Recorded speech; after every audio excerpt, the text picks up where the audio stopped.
MLA గారికి, మిగిలిన HDS committee మెంబర్లకి, మా అన్నలందరికీ, మా స్టాఫ్ మెంబర్స్కి, నా తోటి స్టాఫ్ మెంబర్స్కి, తర్వాత మా చుట్టాలకి, బంధువులకి, అందరికీ, ప్రెస్ వారికి, పోలీస్ వారికి అందరికీ నా హృదయపూర్వక కృతజ్ఞతలు. నాకు ఇంత మంచి అవకాశం ఇచ్చిన ఈ 29 ఏళ్ళు నా సర్వీసెస్కి తోడ్పడిన మీ అందరికీ పేరు పేరున కృతజ్ఞతలు తెలియజేసుకుంటున్నాను. నేను పని చేశానంటున్నారు కదా, నేను ఈ పని చెయ్యడానికి సహకరించిన మా టీం మెంబర్స్కి ముఖ్యంగా చాలా కృతజ్ఞతలు. నాకు ఇంత పేరు తెచ్చి పెట్టిన మీ అందరికీ పేరు పేరున నమస్కారాలు. నేను ఈ ఉద్యోగానికి వచ్చిన రోజు కృష్ణమూర్తి నాయుడు సార్ ఉన్నారమ్మా, అప్పుడు మెడికల్ సూపరింటెండెంట్గా.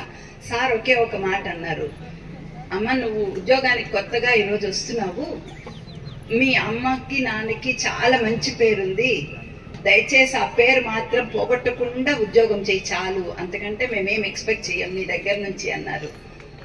సో నాకు తెలిసి మా అమ్మ నాన్న పేరు పోగొట్టలేదని అనుకుంటున్నాను.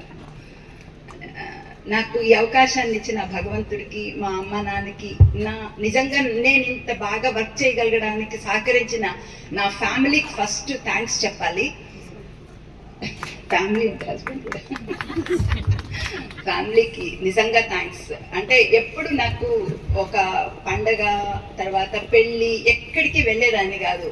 అందరికీ నిజంగా నా మీద చాలా కోపం. ఈరోజు నిజంగా మనస్ఫూర్తిగా సారీ చెప్తున్నాను రాని వాళ్ళందరికీ. ఇంత శ్రమపడి సార్ మీరందరూ ఇంత టైం స్పెండ్ చేసి నా కోసం వచ్చి నన్ను ఆశీర్వదించినందుకు, ముఖ్యంగా మా చుట్టాలు పాపం చాలా చాలా దూరం నుంచి నిన్న రాత్రి ఫోన్ చేసి ఈరోజు మార్నింగ్ ఫోన్ చేస్తే కూడా వచ్చారు. నిజంగా వాళ్ళందరికీ ఎలా థ్యాంక్స్ చెప్పాలో కూడా నాకు తెలియడం లేదు. ఈ అవకాశం ఇచ్చిన మీ అందరికీ పేరు పేరున మనస్ఫూర్తిగా ఈ సర్వీసెస్ నేను ఇన్ని రోజులు కొనసాగించడానికి, అంటే ఇది నేను ఒక ఫ్యామిలీ లాగా అనుకున్నానమ్మా. సో ఈ ఫ్యామిలీ తప్పకుండా నేనైతే మిస్ అవుతాను డెఫినెట్గా, కానీ ఇంకా నా ఫ్యామిలీతో గడపాలనుకుంటున్నాను. ఈ అవకాశం ఇచ్చిన మీ అందరికీ పేరు పేరున థ్యాంక్స్ చెప్పుకుంటూ